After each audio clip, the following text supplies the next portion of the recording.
Welcome to the Delmarva Almanac. Each week we connect you to the best of Delmarva. Like other almanacs, our aim is to tell you a little bit about our past, our present, and events in the near future. I'm your host, Dana Kester McCabe. Next up is Naturalist Jim Rapp, organizer of the annual award-winning Delmarva Birding Weekend and director of the Hazel Outdoor Discovery Center in Eden, Maryland. Each week he helps us to get connected to all the natural wonders that can be experienced here. This time he'll be telling us about birding on the Mispillion River. To really get to know Delmarva, you must explore our rivers. We have thousands of miles of shoreline that can be experienced by boat, kayak, canoe, and stand-up paddleboard. Many of our parks provide nature trails and boardwalks that bring you close to water and wildlife without getting your feet wet. Delmarva rivers typically begin in swampy headwaters that drain our forests and fields.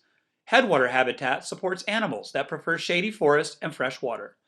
As the river meanders and widens towards our more salty estuaries, the forests give way to the marsh and the animals that like the sand, mud, and open water of the Chesapeake, Delaware, and Atlantic coastal bays. For birders and wildlife watchers, the diversity of river ecosystems provides incredible opportunities for exploring and studying nature.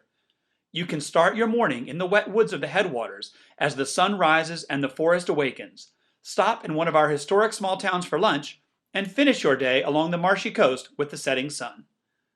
Exploring along the Mispillion River in southern Delaware is a great way to spend a day, and will most certainly reward birders with an impressive species list. The river is about 15 miles long and defines the boundary between Sussex and Kent counties in Delaware. The Mispillion begins in northern Sussex County and flows east-northeast through the lakes west of historic Milford, Delaware, before turning north and then east again towards its mouth at the Delaware Bay just north of Slaughter Beach.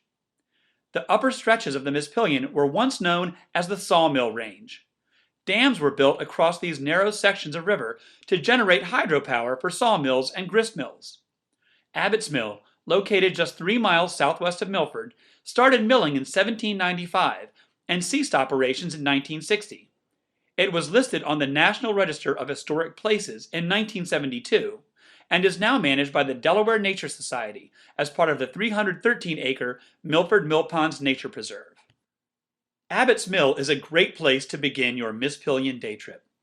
3 miles of hiking trails and a streamside boardwalk are open from dawn to dusk, so you can arrive shortly after sunrise to hike while surrounded by morning birdsong. There's also canoe and kayak access if you want to experience sunrise on the water. More than 160 species of birds have been recorded in the nature preserve. You are likely to see wild turkeys and pileated woodpeckers year-round, and migratory songbirds in the spring. One of the early spring migrants you may see or hear at Abbott's Mill in late April is the Louisiana water thrush. This large warbler can be found foraging for insects, worms, and even small frogs and fish under the cover of branches at the water's edge. While flipping over leaves in search of food, it constantly bobs its tail up and down. The Louisiana water thrush looks more like a thrush or sparrow than a warbler. It has a brown back, white belly with brown stripes, and a white stripe over its eyes. After a morning of activity, the Louisiana water thrush may nap in the afternoon. If you have really keen spotting skills, you may find a napping bird perched with its eyes closed and its neck and legs pulled close to its body. You're listening to the Delmarva Almanac. I'm Jim Rapp. This story is about spring birding along the Mispillion River in Delaware. After touring the preserve around Abbott's Mill, head into Milford for lunch and a walk along the Mispillion River Walk. This greenway along the town's historic waterfront once hosted 7 bustling shipyards, and is a good spot to add a double-crested cormorant or chimney swift to your species list for the day. After lunch, head east on Route 36 for about 6 miles and make a left at Lighthouse Road. Stop along the road and look north into the expansive marsh. The Mispillion is now just a few hundred yards away, flowing towards its finish at the Delaware Bay shore. Seaside sparrows and clapper-rails can be found hidden in the grass of the marsh along the Mispillion, the same river that just 10 miles west supported forest-loving warblers and woodpeckers. Perched along the bay at the end of Lighthouse Road, you'll spot the distinctive red roof of the Dupont Nature Center at Mispillion Harbor Reserve.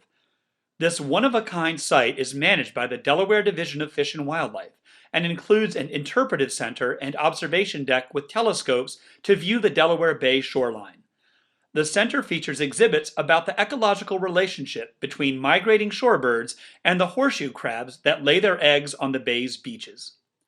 Delaware Bay is a major fueling stop for shorebirds that travel thousands of miles from their South American wintering grounds to breed in the Canadian Arctic. The birds gorge themselves on protein-rich horseshoe crab eggs and can double their weight after a week or so feeding along the Delaware Bay.